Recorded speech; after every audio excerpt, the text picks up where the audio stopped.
So, you've decided to buy a Worx Landroid robotic lawnmower, but which model should you get?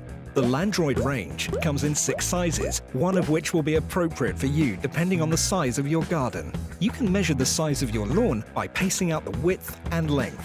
Multiply the two together to get an approximate lawn size. For an easier and more accurate way to measure your lawn, sign in as a guest on our Landroid app. Use the menu to select Lawn Size Calculator and then follow the on-screen instructions. The app will ask you to trace the outline of your lawn using the phone's camera and then calculate the size for you. You can then check online to see which model is suitable for your lawn. Your Landroid will need power, so you'll need to arrange for a suitable source of mains power outside. The power supply needs to be within 5 meters of where the charging base is going to be placed. The charging base needs to be placed on a flat surface, and preferably in the shade, so check you have a suitable spot.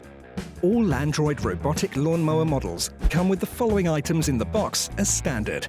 The Landroid itself, a single 20-volt PowerShare battery, a charging base station, a power cord with a transformer to connect to the mains, a set of ground screws and an Allen key to secure the base station to the ground, a roll of wire and set of pegs to create your Landroid boundary operating area, a ruler and corner guide to help you lay out the boundary wire perfectly, guides to setting up and using your Landroid, a QR code and serial number to allow you to register and manage the Landroid using the Landroid app.